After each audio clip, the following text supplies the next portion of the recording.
Hello viewers, this is 3T TV, Thika's #1 online news channel where we tell the Thika story as it is. It's another day where we have a very interesting program or very interesting episode about the politics of Kenya. Why do people say politics is a murky waters or politics is a dirty game? Our guest today will highlight some of the tribulations that he has gone through in this very sensitive field. He's going to tell us what he has gone through in the name of politics. And without wasting time, we are going to invite him to introduce himself and tell us what he has gone through in this political arena. Welcome, sir. Thank you, sir. My name is Tony Churu. First and foremost, I want to send my gratitudes to Thika 3T TV for the kind of work that you are doing, and especially in the field of media services where we get informed on daily basis. And as you say, it's true, the Thika story as it is. We normally receive news as they are. Thank you. And let me also appreciate your team. We've seen good work. We can register good work.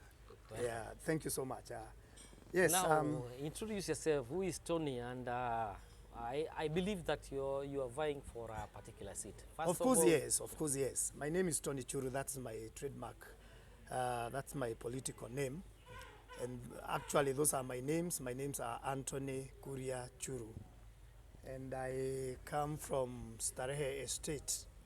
That is, we call it Jamo Foster, the three sister estates. That is Starehe, Jamhuri, and Ofafa. They are the three sisters. That is where I was born and brought up. That's why I'm also doing business. I'm a businessman around the place in Moi Market. My parents also do business in Jamhuri Market. My dad is still there, my mom is still there. They are business people at their old age. And I've also been seeking elective posts in the same perimeter. That is hospital ward. That is the place that I've had an eye for quite some time. Because I remember very well that my first venture into elective politics was in the year 2002. By then it was called Market Ward. I started way back in 2002. That is when I did my first venture. As I was looking for that seat of, but then we didn't have the devolution systems, so we didn't have the name MCA, Member of County Assembly. By then we had councillors. Okay, for the benefit of time, Yeah. And for the benefit of the viewer. Yes, of course. Yes, ours today was about the political temperatures in the country. Yes. As you realize, you'll find that the political temperature currently is very volatile. Yeah. You find there's a lot of emotions running through. Yeah. That is, if we don't subscribe to the same political affiliation, Yeah. there's a lot of tension, there is a lot of anger. Yeah. Now, today I wanted us to move around that area. Yes. Why do people say politics is murky waters or politics is a dirty game? Has it ever happened to you, being considering that you started politics in 2002? Have you seen the murky waters in politics? Yes, of course, because this is competition. Politics is competition. And I'm sorry to say that in Kenya, it's not about ideologies. It is not about ideas. It is not about skills. At some point, it is about interest. And when it comes to interest, then the competition changes tune. So you find that there are a lot of betrayals. Betrayals in politics, they are the norm, you know. And you will find yourself into some group which does not actually subscribe to what you have already put on the table.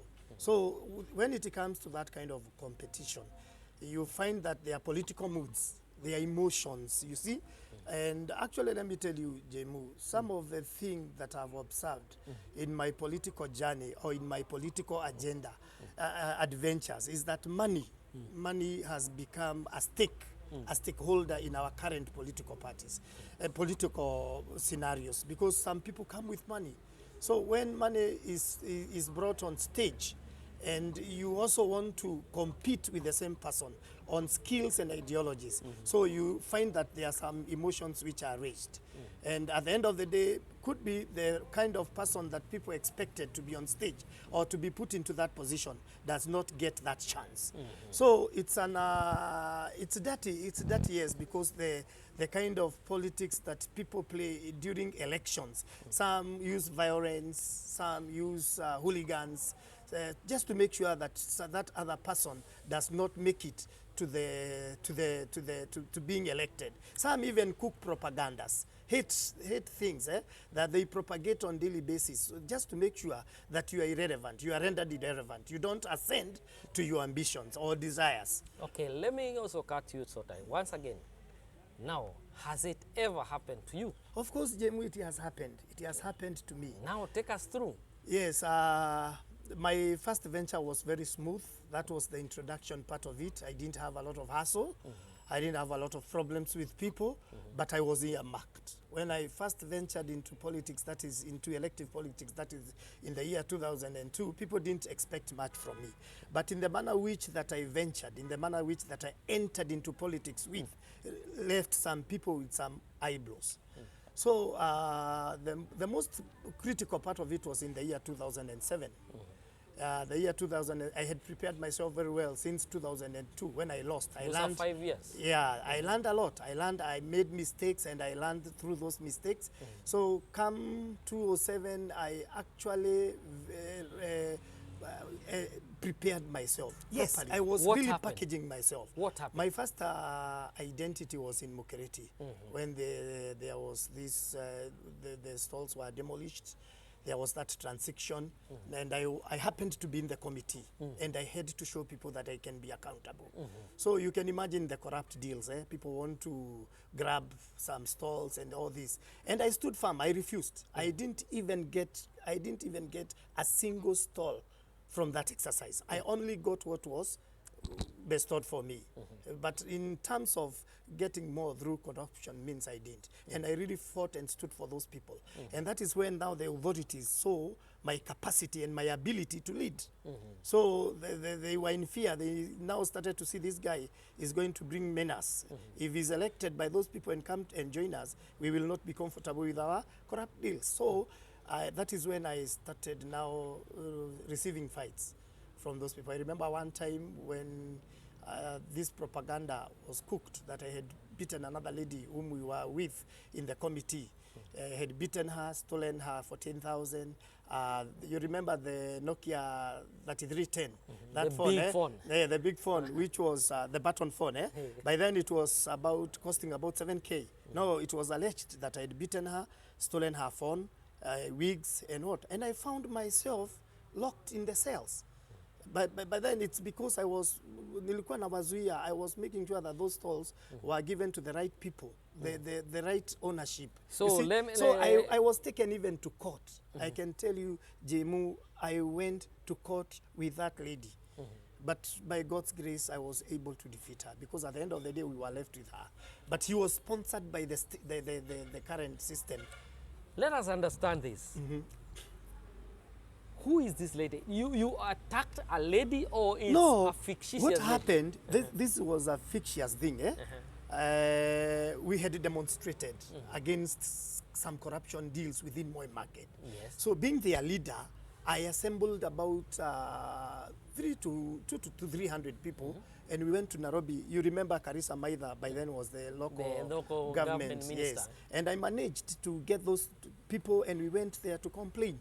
So when we came back, it was already stage managed that this is what will happen. She will get into quarrel with some few people, then she'll be beaten up. Then she will report to the police station that Tony Churu did beat her, took her money, 14,000, her phone, and some wigs. You know, those women staffs, and the handbag. So My friend, when I came from Nairobi, when I got to Thika the following day, police officers were looking for me. I was arrested, taken to Thika police station. Then I was put to cells. Then we discussed with the OCS. I was released on board, but the following day I was taken to court over the same issue. So that is the first encounter. I have never been in, say, in a police cell. I've never been in a court over any issue, over any case. But that was my first time to be taken to court on a political allegation. Yes. So what happened after? Then after that, we went to court and the court procedures. But after some times, she withdrew the case. She was left alone. The authorities, those people who are sponsoring her, just left, and she was left with me. So after some time, we really went for some court summons. But after some time, she withdrew the case, and I was free. Let me understand. After now going through that, yes. Did you withdraw from No, the race? I couldn't. I was focused on something. Okay. Yes. Was that the end of your tribulations? Not really. After that, sometimes back, I was carjacked. Carjacked? Carjacked. Let me hear that. Now, that was the saddest part of my story in my political walk or journey because it was very painful. Unknowingly, we used to go for drinks at Metro. Metro Club, you know Metro Club in Thika, Yes. Metrophil, When was that? So which year? By the way, it was, can I remember, it was in the year 2005. 2005. Yes, and I had a friend who had requested that we go partying with him, a male friend. So me, I decided, okay, it was in the evening, after I closed my businesses, I decided, no, let me drive over to Metro. We have drinks. So when we came, it was on a Good Friday. So when we came, it happened that Mike Roa was performing, and the place was very congested. So we decided, no, we cannot fit here. We cannot actually even have fun.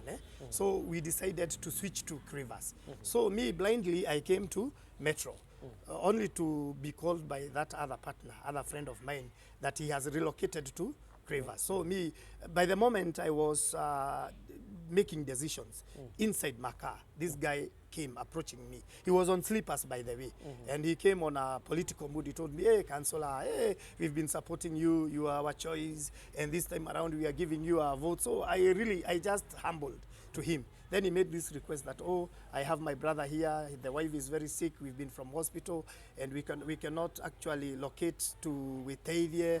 Maybe you can be of help to us. And foolishly, Jemu, I decided to give them a lift.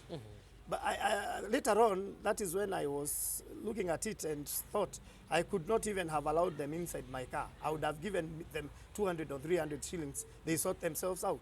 But I played their game. So I asked them to come, enter my car. I drive them over to Wetaithie, then come back to Crivers. So that is exactly what I did.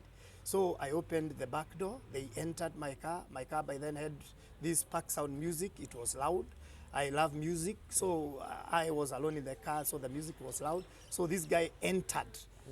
This guy who requested for the lift entered on the other side of my car. The lady and the guy entered at the back seat. So I drove. By the time we reached Total petrol station, by then it was the flyover. towards the flyover. This guy requested that I lower the music. So that's what I did. The lady, he complained that the lady was having a headache, a stiff headache. So, Jemu, before I got to Wetaithie, my friend, those guys, they really attacked me. One of the guy who was behind me drew his pistol and placed it on my neck. Wow. The other guy here, he drew a knife and he wanted to pierce me. I blocked it with my hand. So I decided, no, I won't struggle. I won't fight these people back. I definitely, I realized that these are thugs. I realized that I've been carjacked.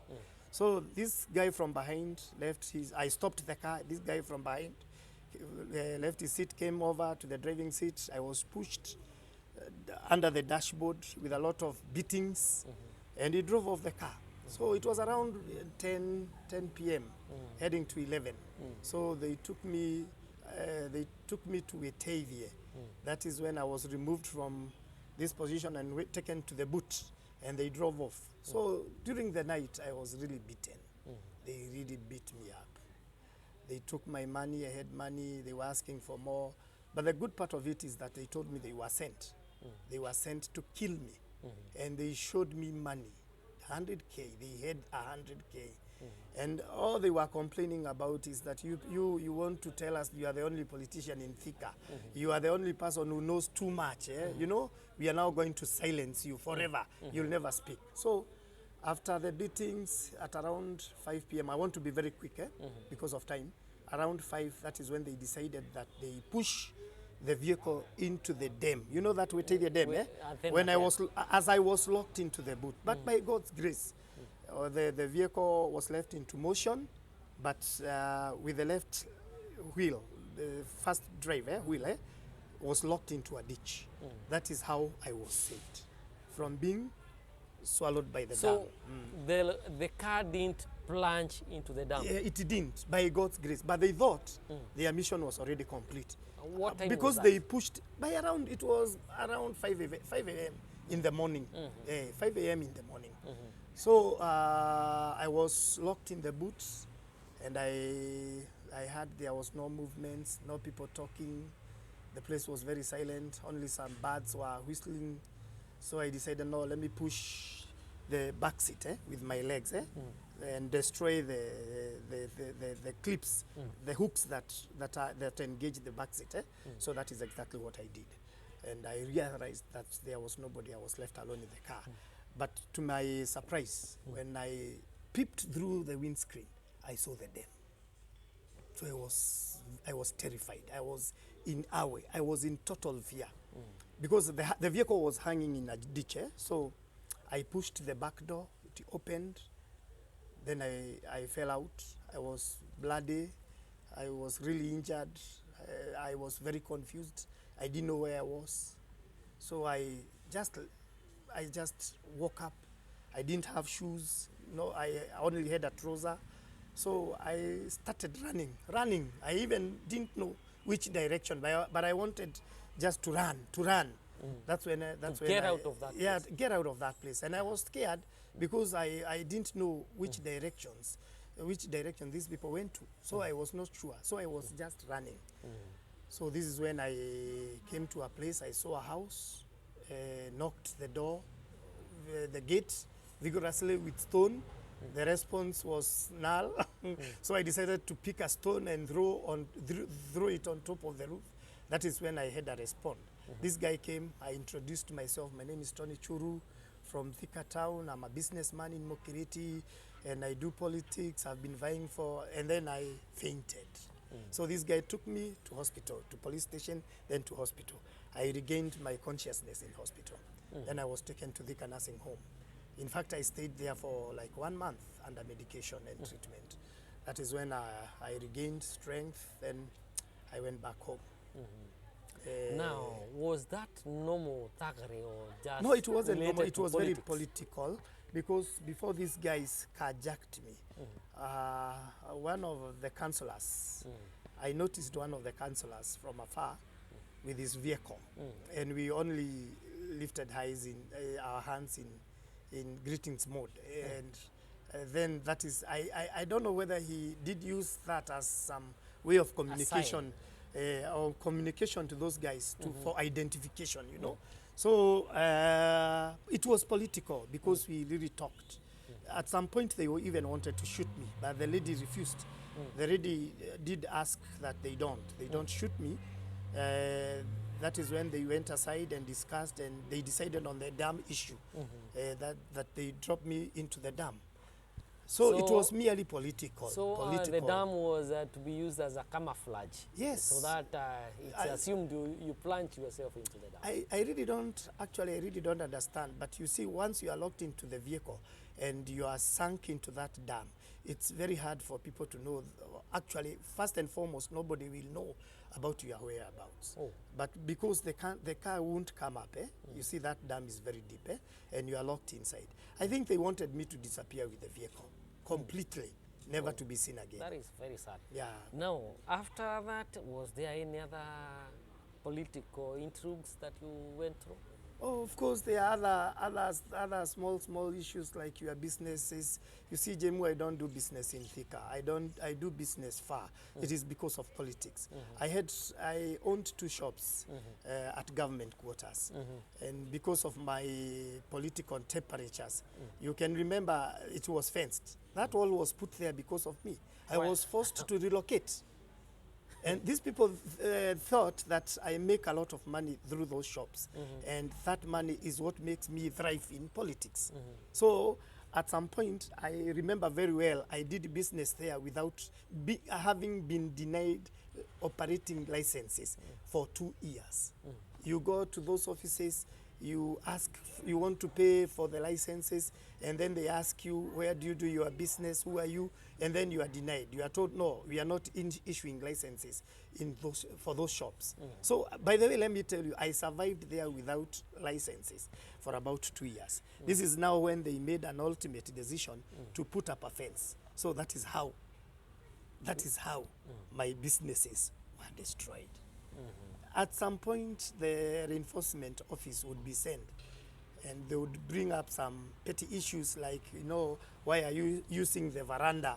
Your wares are supposed to be inside the shop. Then they would bring the pickup from the municipal council of Thika. They would put all my things there, and they are impounded.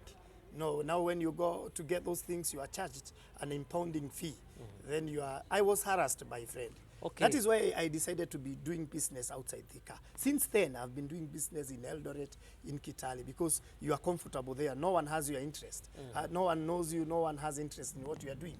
Now, looking back, yes, and some of those very ugly incidents, didn't you feel that you are in the wrong field, or why didn't you back off?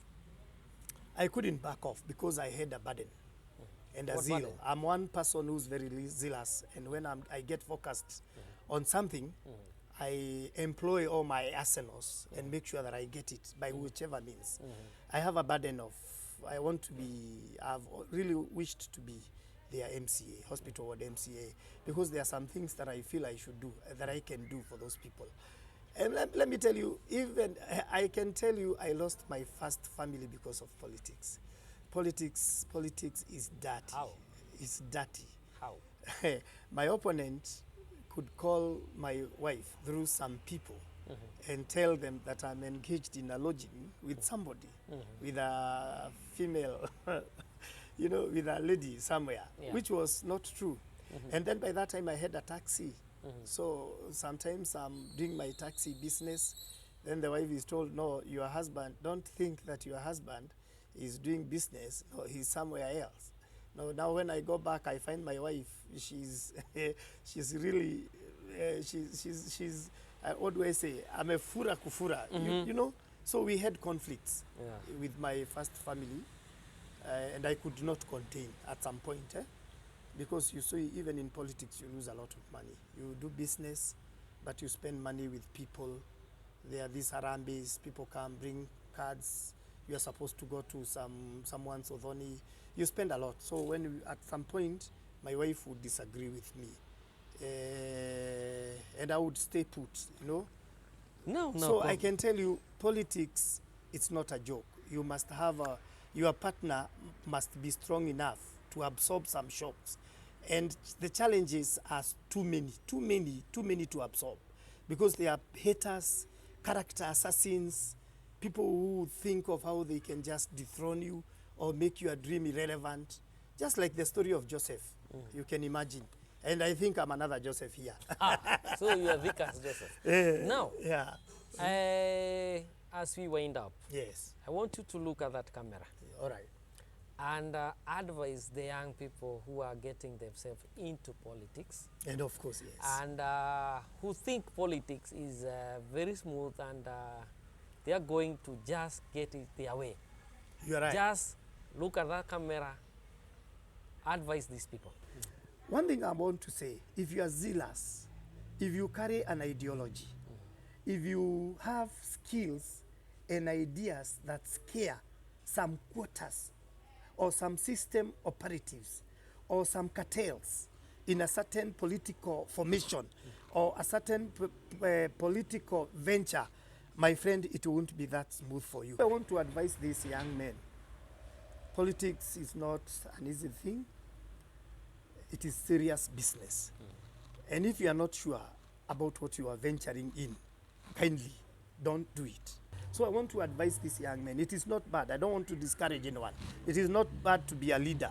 It is not, but if that is not your, what do we call it?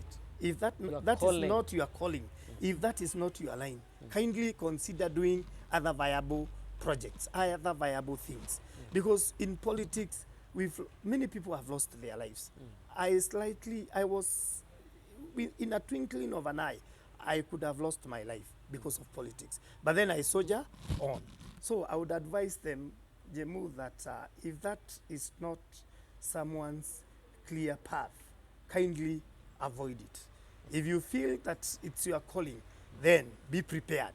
Be prepared to face the challenges in politics. Thank you so much. Yeah. And thank you for honoring our invite. Yes. And having time to talk to us. Yes. And to advise these young guys. Yes. Who are now venturing into politics. Yes. It is a pleasure as 3T TV yes. to hosting you. And as we move on, we still want to reach history yes. of Kenyan politics. Yes. And more so Thika politics. Yes. Thank you so much, Mr. Turu. Yes. Churu. Yes. And viewer, that was Tony Churu. He is now vying again for hospital ward. Yes. As the MCA come this August. Yes. He has given us his part of his tribulations in these murky waters of politics. And according to him, it is not an easy road. So if at all you are venturing into politics, get prepared. We have some dirty people around here. Yes. Get prepared. This is 3T TV. We say thank you very much for always following us. Thank you for always being supportive to these programs. And this episode was live at Mary Point Chicken Garden, where we go cuckoo about cuckoo. And without much ado, we say thank you very much. And if you have not subscribed, please do.